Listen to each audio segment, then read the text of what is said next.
Don't forget, you can reach the latest episode of Potomac Watch anytime. Just ask your smart speaker, play the Opinion Potomac Watch podcast. That is, play the Opinion Potomac Watch podcast. From the opinion pages of the Wall Street Journal, this is Potomac Watch.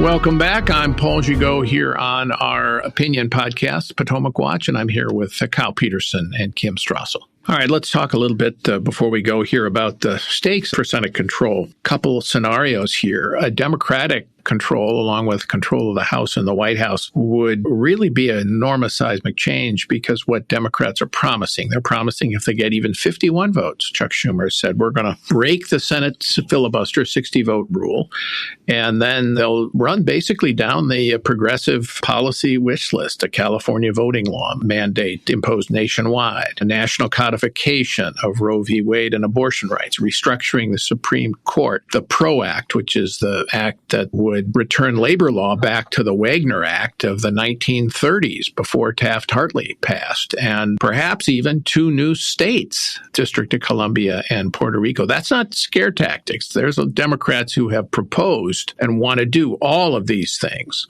Now, obviously, if the Republicans get 51 seats, that's different. But if it's only 51, then they're vulnerable to retirement. They're vulnerable to death.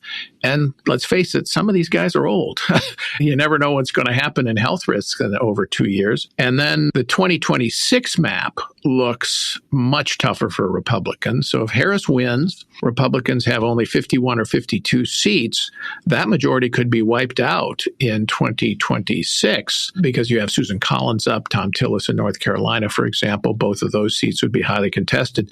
So the stakes here are really very large, Kyle. Yeah, remember, these are 6-year cycles. So the current map was set in 2018. These are the incumbents now that are on the ballot who were elected in that first Trump backlash wave, if I can put it that way. And that's going to be a totally different scenario in 2026. I mean, I think that if Kamala Harris wins the White House and Republicans only have about 51 Senate seats, there is a pretty decent risk that Susan Collins maybe can't pull it off again in Maine in 2026, and it flips back to Democratic control. The optimistic scenario for the GOP in that case, though, would be that under a Harris administration, Republicans would stand a pretty good chance of taking the House if they don't this year, and then putting a check on the president that way. But that is a very thin reed to hang optimism on if the stakes are as high as reforming the Supreme Court and creating new states with guaranteed Democratic senators. So just briefly, if Democrats control the Senate and Trump wins, then you can forget about new Supreme Court nominations getting confirmed, I would assume. Certainly not any conservative nominee. And he might have a hard time even getting a lot of his cabinet nominations confirmed. And of course, Chuck Schumer would then co-write the tax bill in 2025, which would be good for New York residents, but I'm not sure anybody else because the SALT deduction would be raised for sure. But Kim, what are your sources telling you right now, just in getting down to the raw numbers? I assume you think Republicans are going to win the Senate because you said they're going to win Montana, and of course they'll bank West Virginia. So that gets to 51. Do you think they can build on that? What's the likeliest number? Well, again, what my sources are saying, kind of what I said earlier, is that this is just all going to come down to Donald Trump's strength in some of these states. If he has a really good night in Ohio, I think they win Ohio. I think it's enough if he does really well in like Wisconsin, Pennsylvania, Michigan, he could pull all of those candidates over the line.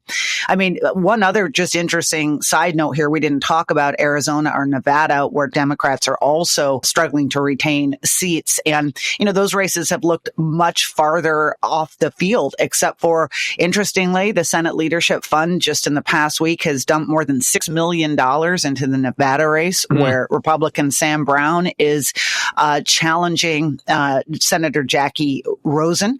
And here's the reason why. Nevada and Arizona are suddenly looking a lot better for Donald Trump. The Fox Power Rankings recently moved Arizona from a toss-up to a lean Republican state.